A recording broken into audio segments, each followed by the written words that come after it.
हम तेरे बाप से डरते हैं? अरे तुम लोग भागो अंदर, चलो। शैतान की औलाद नहीं। ये सब तो और क्या है, जब तू मेरी जाना का बदला नहीं भर सकता ना, तो इधर क्यों आया है? चाची, इसमें मेरा क्या कसूर? ये कसूर तो हमारा है। झूठे वायदे पर 10-12 साल इंतजार किया और अपनी बेटी का ब्याह कर दिया। वो तो ठीक है, लेकिन ये लेकिन वेकिन कुछ भी नहीं। अभी तेरे पर इस घर के दरवाजे बंद हो चुके हैं। हाँ, वो तो ठीक है, लेकिन आप जाना से तो एक दफा मिलने दे। अब तुझे उसकी क्या जरूरत है?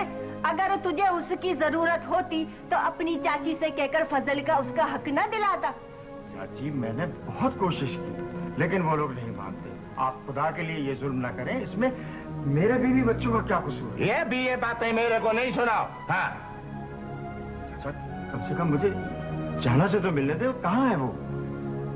ठीक है, जाना से भली मिलो, चलो लेकिन अंदर। खबरदार जो उसको वर्ग लाने की कोशिश की तो फिर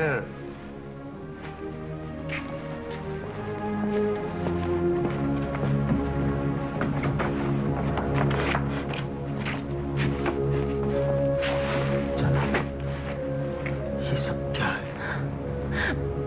तकदीर फूट गई है हमारी।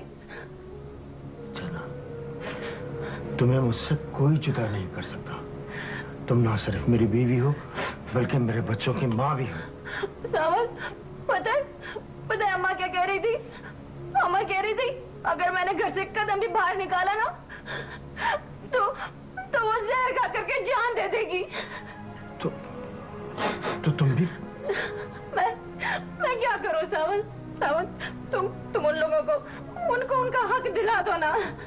हाँ, तुम्हें पता है मैंने बहुत कोशिश की, अब वो लोग नहीं मानते, तो हम अपना घर क्यों तबाह करें? छोरी कर ली चुगलखोरी।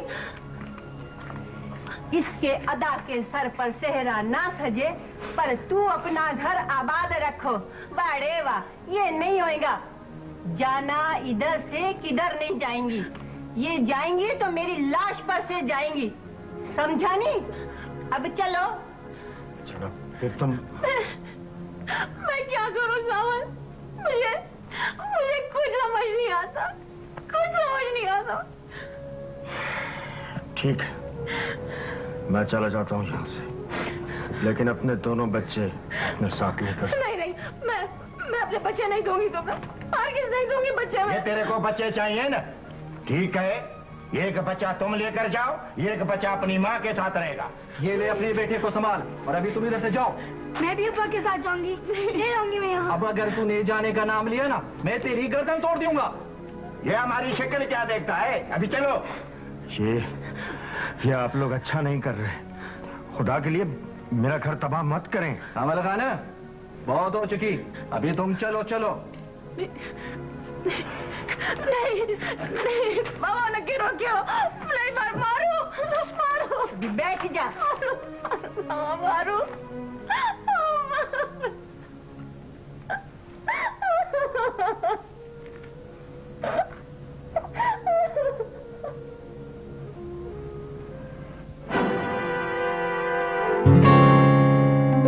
और फिर साईं, मैं अपने बेटे को लेकर आ गया।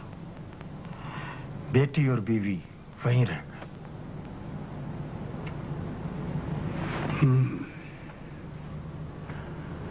खैर, अल्लाह मालिक है।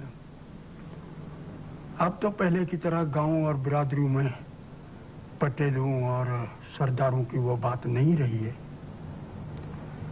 फिर भी मैं देखूंगा कि मैं क्या कर सकता हूँ। साईं, मैंने अपने बच्चों पे बहुत मेहनत की है। मैं इनकी तबाही गवारा नहीं करूंगा साईं। मुझे आपके फैसले का इंतजार रहेगा साईं। अल्लाह मालिक, अल्लाह मालिक।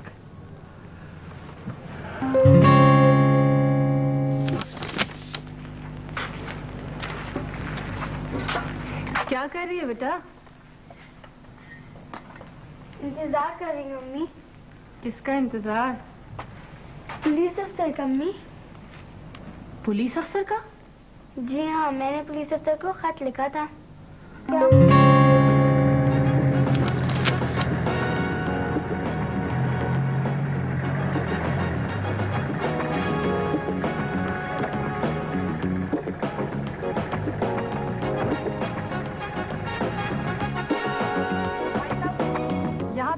डाक खाना किधर है? Post office? जी उस तरफ है, वहाँ का मास्टर जुम्मन गांव का पोस्ट मास्टर है जी। ठीक, शुक्रिया जी।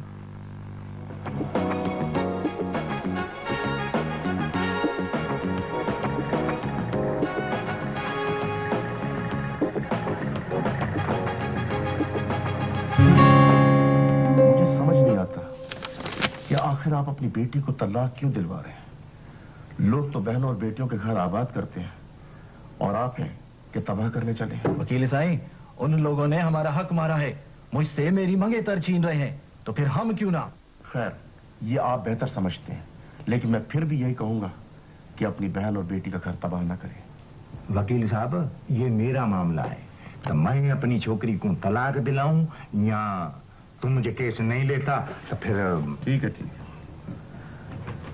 आप ऐसा करें कि वकालतनामे पे दस्तखत कर दें, मैं दरख्वास्त तैयार कर लेता हूँ और आप अपनी लड़की से दस्तखत करवा लें।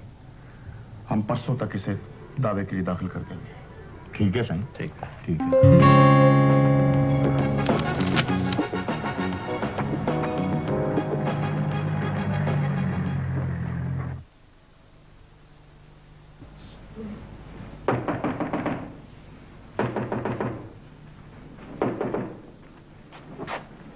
अम्मी, पुलिस आ गई, पुलिस आ गई। अम्मी, पुलिस आ गई, पुलिस आ गई। जाना, तेरे घर वाले ने हम पर पुलिस चढ़ा दी। ये तो मुझे औरत लगती है। जी हाँ, मैं विमेन पुलिस स्टेशन से इंस्पेक्टर शैला अहमद हूँ। पर आप? मैं यहाँ किसी शाजी नामी बच्ची से मिलने आई हूँ। जी वो मैं हूँ। तुमने खत लिखा था? जी ना सिर्फ खत लिखा था, पर आपका इंतजार भी किया था। ये पूछ ले अम्मी से। पर रामा, ये तुमने पुलिस जैसे कपड़े क्यों पहने हैं? क्योंकि मैं पुलिस में हूँ। हाय घोड़ा रे घोड़ा, औरत भी कभी पुलिस हुई है भला? जी हाँ, बिल्कुल। अब तो औरतों का पुलिस स्टेशन भी अलहदा होता है, बल्कि मेरे साथ तो सभी साथी औरतें हैं। आप खड़ी क्यों हैं? आप बैठिए ना। मगर अम्मी, अगर आप इनको अंदर ले आएंगी तो नाना सही और नानी नाराज होंगे। छोरी चुप कर तू। अम्मा बैठो, इधर बैठो।